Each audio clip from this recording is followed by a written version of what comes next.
और दिल्ली से जुड़ी एक और खबर, साकेत इमारत गिरने के मामले में खबर आ रही है कि मामले में एमसीडी के 2 इंजीनियर्स को निलंबित कर दिया गया। देखिए एक्शन शुरू हो चुका है।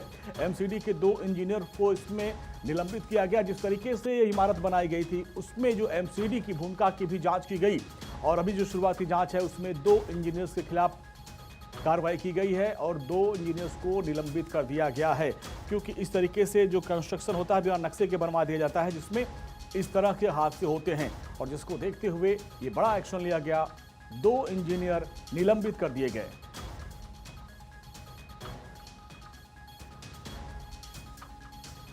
मुख्यमंत्री खुद पहुंची थी, मुख्यमंत्री खुद घटनास्थल पर पहुंची थी, राहत बचाव कार्य का जायजा लिया। इसके अलावा मकान मालिक के ऊपर एफआईआर दर्ज किया गया था और एमसीडी के 2 इंजीनियर हैं उनको सस्पेंड कर दिया गया है, क्योंकि ऐसे मामलों में देखा गया है कि लापरवाही बरती जाती है, जो मानक है उसका पालन नहीं किया जाता और जिसकी वजह से इन 2 इंजीनियर्स के ऊपर गाज गिरी, उनको सस्पेंड कर दिया गया है।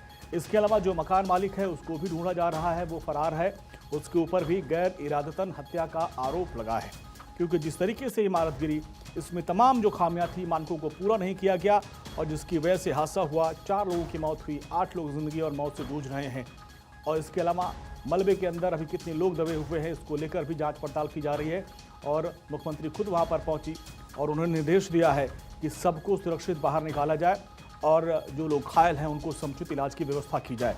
इसके साथ साथ एक्शन मोड में भी है मुख्यमंत्री रेखा गुप्ता। एमसीडी की तरफ से खबर है कि 2 इंजीनियर्स को सस्पेंड कर दिया गया है। इसके अलावा मकान मालिक की तलाश की जा रही है, उसके ऊपर भी एफआईआर दर्ज कर लिया गया है और गैर इरादतन हत्या का आरोप भी उसके ऊपर लगा है, क्योंकि जिस तरीके से हादसा हुआ उसमें साफ साफ लापरवाही भी नजर आ रही है और लापरवाही इंजीनियर्स की भी है, जिसको देखते हुए एमसीडी के 2 इंजीनियर्स को भी सस्पेंड कर दिया गया है। बहुत बड़ा हादसा था, 5 मंजिला इमारत भरभरा के गिरती है, जिसमें अभी जो शुरुआती जानकारी उसमें 4 लोगों की मौत हो जाती है।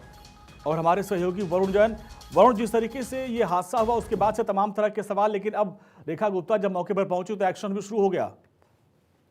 बिल्कुल एक्शन होना लाजमी भी है, क्योंकि बिल्डिंग कोई बहुत ज्यादा पुरानी नहीं थी और इस तरीके से 5 मंजिला इमारत भरभराकर साकेत के पास सैफुल्लाजाब इलाके में ढह गई, जिसमें 4 लोगों की मौत हो गई, तो कहीं ना कहीं एक अकाउंटेबिलिटी बनती थी। तो एमसीडी के जो 2 इंजीनियर हैं उनको जरूर निलंबित किया गया है, लेकिन सवाल ये उठता है कि आखिरकार कैसे ये बिल्डिंग खड़ी हुई, किसकी इजाजत से हुई, क्या नक्शे पास थे या नहीं, क्या इसमें किस तरह का मटेरियल यूज हुआ, अगर मटेरियल बहुत ही घटिया क्वालिटी का था तो उसको निर्माण की इजाजत क्यों दी। क्योंकि आप देखेंगे कि ये कल शनिवार का दिन था, ऑफिस बनते, इसके अंदर कई सारे ऑफिस थे, अगर ये शनिवार का दिन ना होकर कोई वर्किंग डे होता तो कैजुअलिटीज और भी ज्यादा हो सकती थी। इतना ही नहीं, इसके बिल्डिंग के साथ वाली बिल्डिंग के अंदर लाइब्रेरी चल रही थी, जिसके अंदर 200-300 छात्र थे, एक बारी में हो गया था। आप अंदाजा लगाइए कितना बड़ा हादसा ये हो सकता था। लेकिन ठीक है वरुण, बहुत बहुत शुक्रिया इस पूरी बातचीत के लिए।